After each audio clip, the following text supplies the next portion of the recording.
We wrote the governor to meet with him. He wouldn't meet with us. We said, come on and meet with the unemployed. Meet with those whose Medicaid you're cutting. Meet with the children you're hurting. Look them in the eye and tell them what you're doing is right. Well, they wouldn't meet with them. They wouldn't meet with us, but we found out how you get a meeting with these folk. If you can afford $5,000 a plate, drive your car to the Grand Dover Hotel in Greensboro, then you can get a meeting. But that's why we can't stop. That's why we won't stop, because somebody needs to know that there are some people in North Carolina who declare justice is not for sale. Doing what's right is not for sale. But not only is this wrong, in the same week your policies deny unemployed workers unemployment, the leadership of this legislature, evidently with the support of the governor, wants to roll back voting rights. So they want to do economic injustice, and then they want to destroy civic engagement and voting rights. Last week, without any public contradiction, the legislature described the Voting Rights Act and the provisions therein as a headache. The leadership said it's a headache. That's historically and racially insensitive, but it's also wrong and beyond the pale. To suggest that an act that was written into law to protect the 15th Amendment is a headache is wrong. To suggest that in the face of history and the history of violence and voter suppression, that an act that was put into law only because people bled and died and gave so much is a headache, that's wrong. You care. What we're carrying across is that you care about the poor, you got to care about the fight for voting rights. Mm-hmm. If you care about the sick, those being denied Medicare and insurance, you have to care about voting rights. You care about education, you got to care about voting rights. You care about the environment, you got to care about voting rights. You care about labor rights, you got to care, you have to care about voting rights. If you care about the 70,000 people that lost their unemployed this past Monday and the 100,000 that would lose it before the end of the year, you have to care about voting rights, because all of these issues are dealt with by people we elect. That's exactly right. And if you care about women's rights, Yes. you must care about voting rights. That's right. And so the women's rights movement and the civil rights community movement and the voting rights community must hold hands together. Because the same people attacking women's rights are attacking voting rights. But if all of us fight it, That's right. if all of us beat it back, if all of us get to the polls, we create a new election. This group of leaders Este grupo de líderes are choosing the path of extremism. están optando por un camino de ser extremistas. They voted to suppress voting rights Votaron en contra de los derechos del votante, that hurt Black and Latinos. algo que hizo daño a la comunidad negra y la comunidad latina. They voted to stop Medicaid expansion Votaron a parar la expansión de Medicaid, that causes 7 people a day to die. lo cual causa que por día 7 personas mueren. And by the way, workers Y además los trabajadores and even veterans, y hasta los veteranos they have voted to cut public education han votado para recortar el presupuesto de la educación pública. that hurts workers and Eso families. hace daño a los trabajadores y a las familias. And now once again, Y otra vez más they choose extremism. optan por ser extremistas. The NAACP, El NAACP, all 150 branches, todos los 150 grupos que tenemos and all 200 members of the HK-on-J coalition y los 200 miembros de la coalición HK&J, stand firmly estamos aquí Strongly. fuertemente and with the deepest commitment y con el compromiso más profundo against this bill, en contra de esta propuesta, against en extremism, contra de los extremistas, and we stand for justice y estamos aquí por la and love of all justicia people. y por el amor al. You heard Leslie say that her son shouldn't have died. You've heard another sister say, I graduated from college but had a tough time, and it was Medicaid that enabled me. What if Medicaid had not been there? Now, this state is in such trouble that even as we're here today, we understand the governor has run over to Greensboro to sign House Bill 318, which is going to endanger the lives of our Latino brothers and sisters and other immigrants.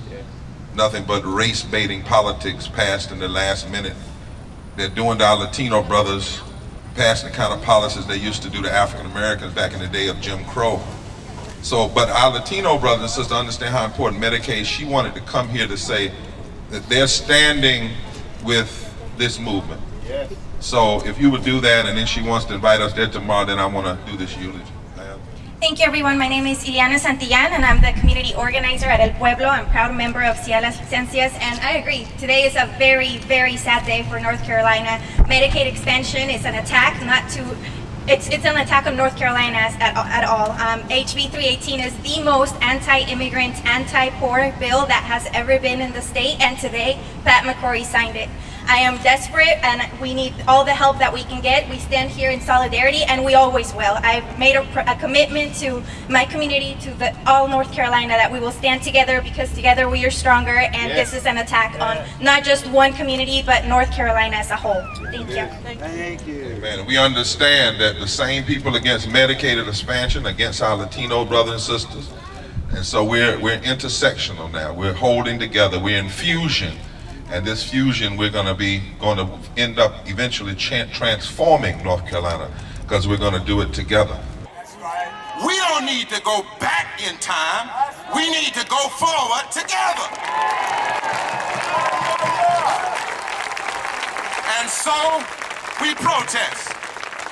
And so we exercise our constitutional right and our moral calling. We can't walk away. Tell your neighbor, we can't walk away. History will judge us if we do. Too many poor people will be hurt if we do. Too many sick will die if we do. Too many children will be hurt if we do.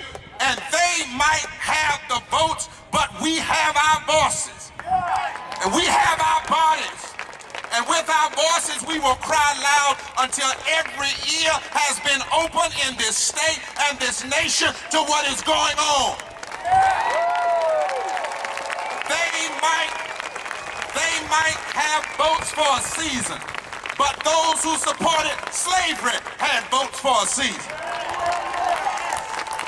Jim Crow had votes for a season.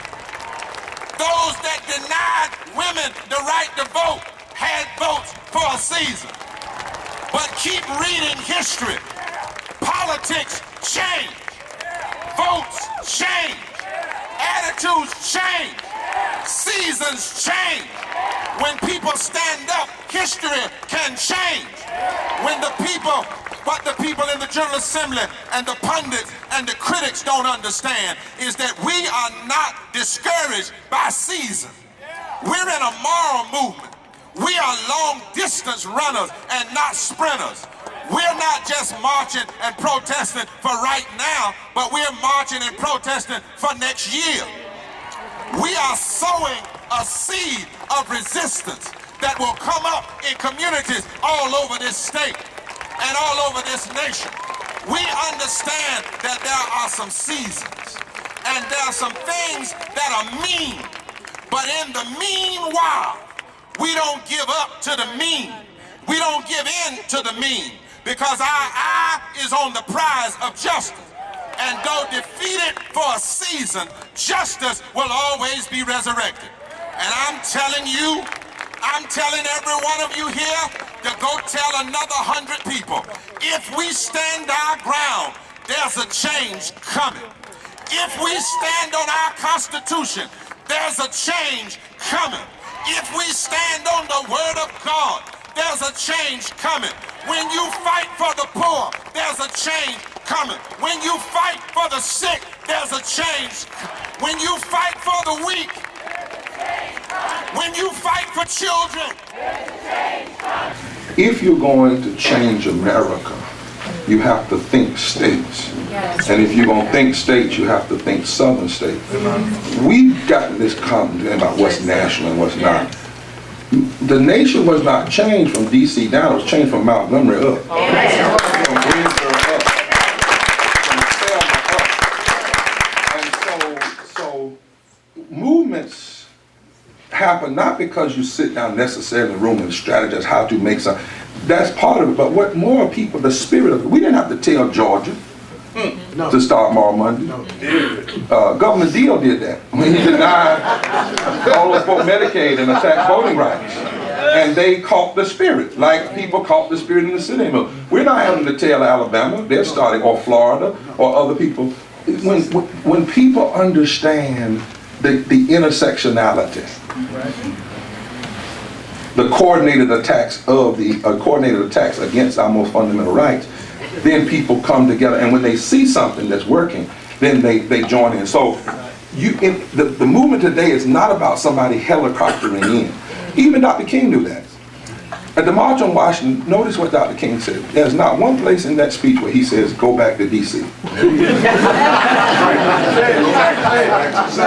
not one place in there. And what people miss is that D.C. happened, as Mark Thompson often talked, because in 200 cities around the country, people were in jail. And state movements were changing the nation. They galvanized in D.C., but he was clear. If you're going to change the nation, you got to have a state-based agenda. That's right. You got to have an agenda led by indigenous people that are there all the time, not helicoptering in. And when they build in the state, it will have a ripple effect around the nation. And Dr. King said, go back to Alabama. Go back to South Carolina. Go back to Mississippi. Today, communities are angry around this state. Yes. And they are nervous. Yes. And some are scared. Very scared. About coal ash Yes. entering their community. Does somebody have a picture, a big old picture? Did anybody get one of coal ash? Because we really want to get some jars of it. All right, next time we'll bring some jars of coal ash and ask some folk to taste it since they claim it's so. All right. Coal ash is a toxic, dangerous waste that is not adequately regulated on the state or national level. Yes, it is. Duke Energy has employed to build the line landfills in Lee and Chatham, and their manufacturer warranties last only 5 years. Even the Environmental Protection Agency has recognized that landfill liners leak. Yes, they do. And in North Carolina, we have seen in Phil Berger's district one of the greatest spills of coal ash in the history of this nation. Yes, it is. Air pollution created while transporting coal ash is a real problem. And we know that one of the things in coal ash is arsenic. Yes. Now some people, politicians, try to tell us a little arsenic won't hurt. But I bet you don't see them taking any for their morning meal. North Carolina, and this is my final statement, has a history of putting landfills in communities of color, poor communities, and rural communities. I would suspect that the legislators who voted and who continue to support groups like Duke Energy don't ensure that those landfills are put in their backyard. But they do make sure they're put in other people's backyard. Yes, they do. And we know that is a burden. Yes, it is. And that poor communities of color will not bear the burden of corporate irresponsibility any longer. Now we know that this legislature has a propensity to talk out of both sides of their mouth. A propensity to try to act as though they're doing something when they're really not doing anything. When my children do that, that's called sweeping the dirt under the rug rather than out of the house. It looks like it's clean, but if you pick the rug up, the dirt is still there. All the dirt. So the Coal Ash Management Act, Senate Bill 729, was passed this summer. Governor McCory and the legislature claim it was proof they are holding Duke Energy accountable.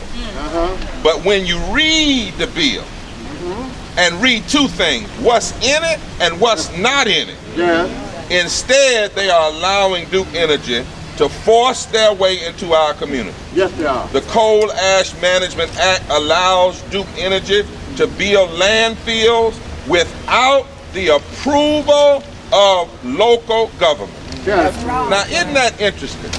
Particularly for Republicans, who are always arguing about local control. Yes. Come to school board, they want local control. Right. Come to county commissioners, they want local control. But when it comes to giving license to a big business to put coal ash in the black communities and poor communities and rural communities, all of a sudden local control gets thrown out and business interest gets placed in. Well, we're here to say on this Monday that we are angry, Yes, we are. we are scared, Yes. we are nervous, Very nervous. but we are not tired We'll of fight. rendering this fight. We'll fight. And the party that says they never raise taxes are pushing a bill to raise taxes On us. on us, on everyday people. So think about their agenda, what they say. Their claim is, and Mr. Better go, their claim is this is how you make a great North Carolina. You cut healthcare for the poor. That's what they say. You cut opportunity for education. You cut unemployment for workers. You cut protections for the environment. You cut the opportunity to have diverse, high-quality education. You cut the ability and roll back the ability of people to vote. And if you really want a great state, according to them, you raise taxes on poor and working folks. And you give the wealthy a tax break. You take money from public school and you give it to private schools. And then when you think people might rise up and go to the voting booth, the only place where money doesn't have a say because we are the say in the voting booth. Then if you really want a great state, you cut opportunities to vote. You walk through the blood of the martyrs and just desecrate their memory by rolling back voting rights. Oh, I forgot. And in the midst of all this, you give people more guns. Something wrong with that. Very wrong. It's morally indefensible. Constitutionally inconsistent. Economically insane. We must stay together. We go today